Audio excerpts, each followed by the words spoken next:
Welcome to DarkFrame Stories. Tonight's tale is one you won't forget easily. A story about a home that was never empty, even when no one was there. So sit back, turn off the lights, and let the silence listen with you.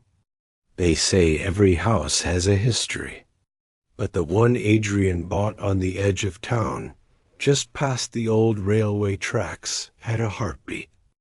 It started with whispers, faint, almost like the wind, slipping through the cracks of the walls.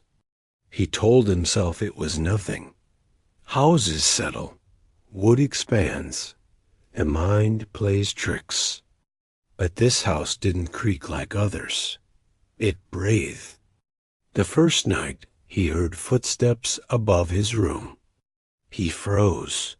The place had been empty for years, the realtor had said. Abandoned after a family tragedy no one wanted to talk about. He grabbed a flashlight, climbed the stairs, and found nothing. Just dust, shadows, and the faint scent of something old and wet like rain-soaked earth. When he came back down, his coffee mug was gone, the one he left on the kitchen counter. By the next morning, he'd convinced himself he was imagining things. Maybe he was just tired.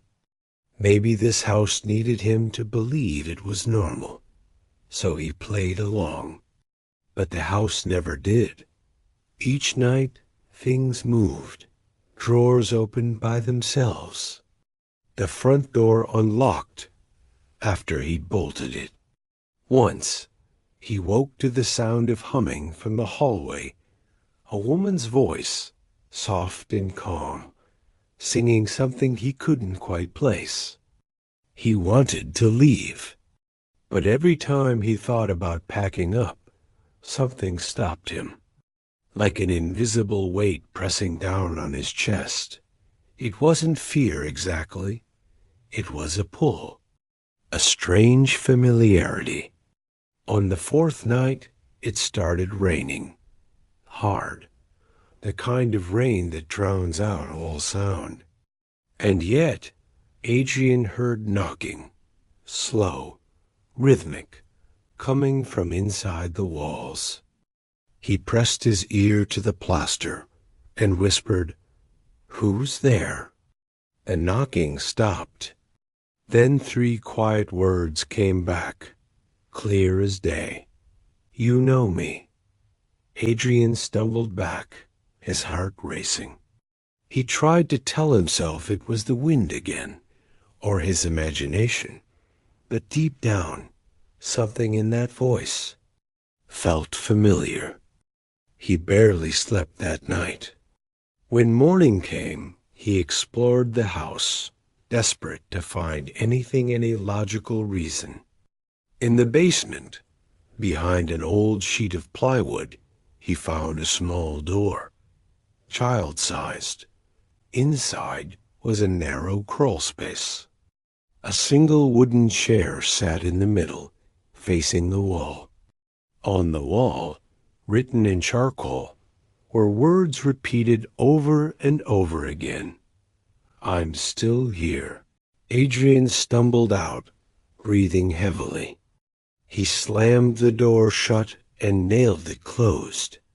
But that night, when he went to bed, he heard the sound of the nails being pulled out, one by one. He didn't run. He should have, but he didn't. Something about that whisper, "You know me," kept echoing in his mind. The next morning, he found an old photograph slipped under his door. Black and white, faded. It showed a little boy standing in the very living room he now slept in. Behind him was a woman smiling, her hand resting on his shoulder. But her eyes were staring straight into the camera, too aware, too alive. And the boy looked just like him. He turned the photo over.